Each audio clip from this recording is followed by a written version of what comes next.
President, thank you very much. And I was absolutely amazed, having been here almost a year ago to the day, to travel to Sh.Barbaraawi and see not only the port and its expansion, but the 200 kilometers of road that have been set up. And all of that has taken place in the year since we were here last. And so my question to you is, how has your government been able to short-circuit and speed up those types of development processes? Because in my country where I come from, a project like that on the road would have been talking about it for 10 years before we even got to it. And then we'd be fighting over who got the contract. And that would go to court for another 5 years.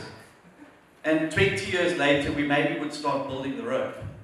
And so it has been incredibly and deeply impressive to see the rapid scale in which the decision was made and then the implementation happened. Thank you. Thank you very much. About the Sh.Barbaraawi port and the corridor, these projects have came for only two issues brought all that process. That is the trust among the Somali people and all the regions to trust their government and their leadership at any time, whoever it is, whichever party he came from. The main goal of all Somaliland people is to support the institution of the government. Secondly, that's all the Somalilanders, wherever he is, a nomad, an intellectual, businessman, traditional leader, women, men, they all believe that the peace is the first priority of their life, just like oxygen. So that has attracted a lot of governments and institutions to support or to trust, to invest their resources in Somaliland. Sh.Barbaraawi project is an ideal of that two Asian pillars of our life: peace, trust among the Somaliland people, so that the United Arab Emirates, our friends, have been the courageous government who have trusted that they can invest over $500 million to Somaliland corridor and the port of Sh.Barbaraawi. And we are expecting just next months or in the short time that a lot of governments will do the same role. And the first European country who trusted to invest our country was the UK in supporting Sh.Barbaraawi and corridor project. So that's the issue. And South Africa is the highest, or how can I say, the leading country in Africa, in every field, militarily, economically, and politically. So we are trying to reach them. It's our goal. Mr. President, from Washington, D.C. Would you please give us your perspective on the quest for international recognition for Somaliland? How are you seeing that? What is your approach right now? What kind of responses are you receiving from your visits to other capitals, both in Africa and elsewhere? About our strategy of recognition is that we believe since ever as Somalilanders that the recognition will be achieved internally, not externally. We are not expecting that any government or any institution just they will say we will recognize Somaliland. Why for? So we believe that we should clean our home first to show every government and every institutions that the people of Somaliland and their government is trustworthy to cooperate, and that Somaliland as a country geographically is in a strategic, political, military, and economic position in the world. So we are sure that in the near future, a lot of countries will be convinced to recognize Somaliland, and we will cooperate. That's our policy, to seek for the recognition. Listening to your speech are not us here. They are in Mogadishu and south-central Somalia, and perhaps also in the Somali region of Ethiopia. So my question is, have you been able to invite fellow Somalis from these places with much less successful records to see what you are doing in Somaliland and encourage them to learn for the sake of their own countries? Thank you very much. Our youth, our intellectuals, our youth, and traditional leaders, we are all the time trying to be a model for all African countries, not the Somalis only, not only the Horn of Africa. Our main vision is to be a role model to most of African countries, politically, economically, culturally, and in the way piece of life. Thank you very much. It's very inspiring listening to you. It sounds like a fairy tale. Now, I am wondering, Mr. President, it is typical for African revolutionary or liberational leaders or groups to stay in power for eternity, even when they promised initially to stay in power for a brief interim process. I'll give an example, for example, Mr. President. Where I come from in Uganda, the NRM government under General Museveni promised to stay in power for only 4 years.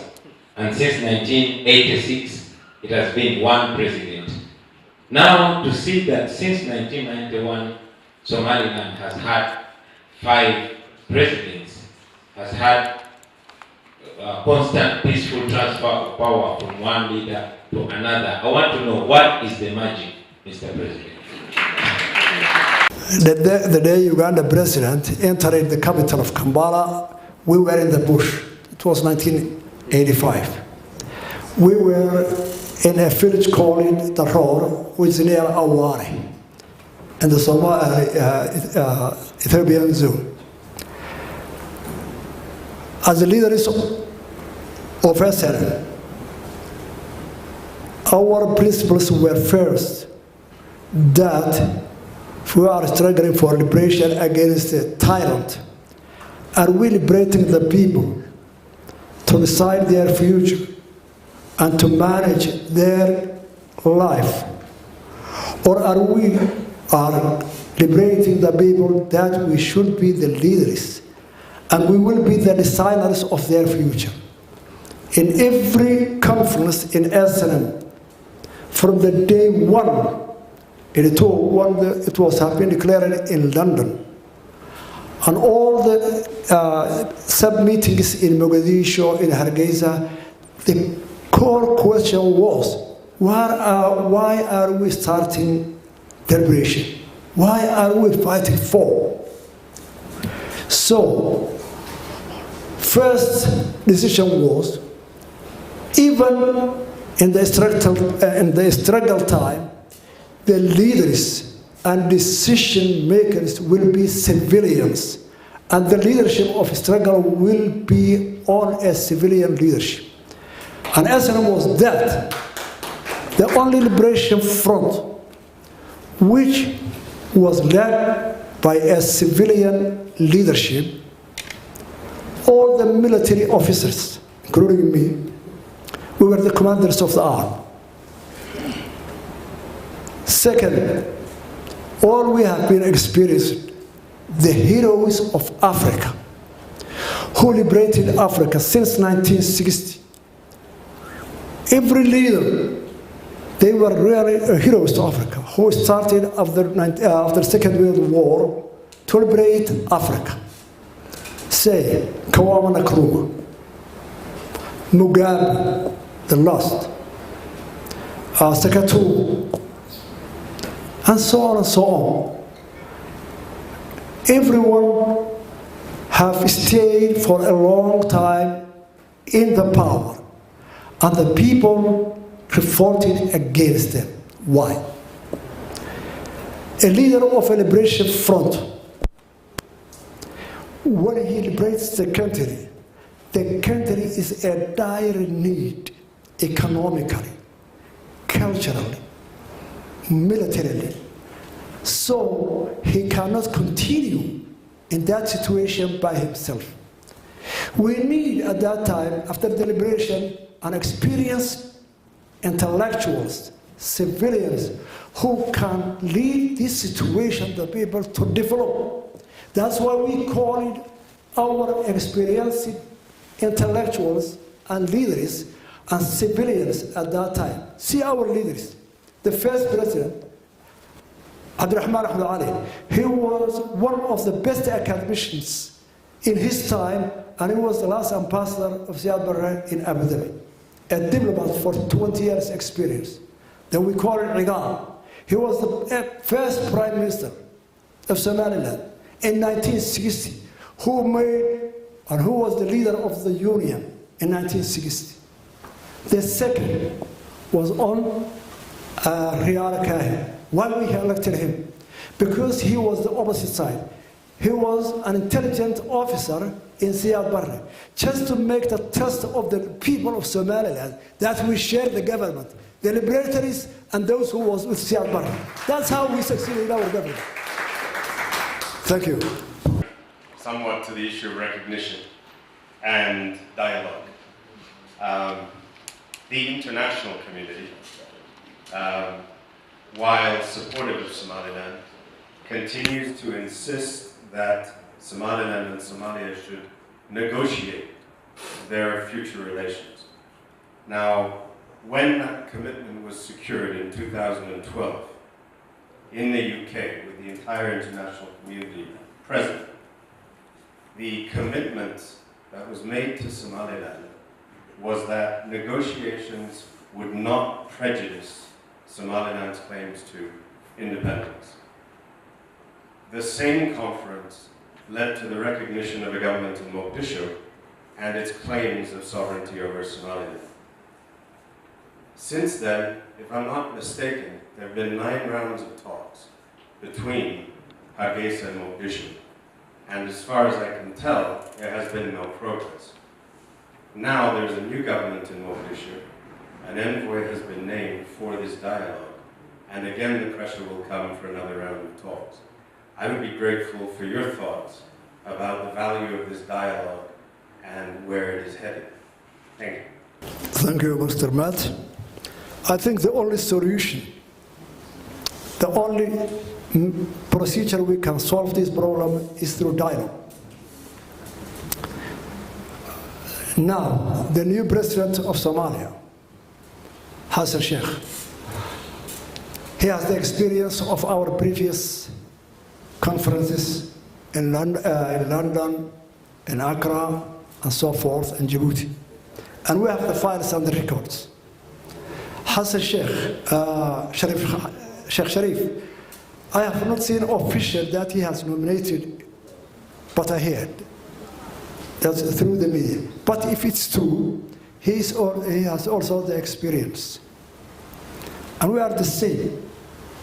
Most of the people who are going to the table are the same people. We met in Ankara, we met in Abu Dhabi, we met in Djibouti. So he knows our attitude and our decisions, even our words, what we will put on the table. And we know his words and what he will put on the table. So we will continue the negotiation with 2 new options. There should be a facilitator, international forum, who can negotiate, who will be the leading the negotiations. It should be internationalized. Second, we have a problem in Mogadishu and in Hargeisa, both of us. Sheikh Hassan, Farmajo, and so forth, Abdullah Yusuf, when he was elected, he was sworn on his religion, the Muslim, that he will pursue the unity of Somalia, including Somaliland. That is constitution. And every Somaliland president, including me, the previous presidents, the current presidents, he will be sworn on the independence of Somaliland. That issue is international. Everybody knows. Unless they change their constitution, or unless Somaliland changes it, that negotiator will not be a productive. And let me tell you the truth. The people of Somaliland, 75% of the population is under 30 years of age. Only 10 or 12% is over 68 in Somaliland population. The people of Somaliland today and those of in Somalia is the same. They never know and they never understand the unity of Somalia and Somaliland. They cannot even be conceptualized. They don't know what it was. So, the elders, including me, will soon vanish from the scene of politics. So it's an international responsibility. An international of Somalia and Somaliland to face the reality. 30 years of separation, 31 years of separation. A person who was 10 years at that time, he's 41. He's a father. He's a father or a mother.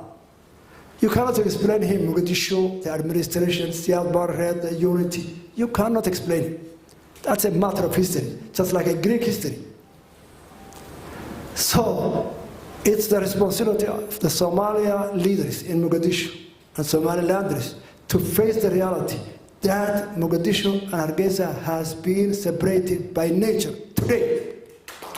It's impractical to negotiate about the unity. That's how we see it. And it's practical.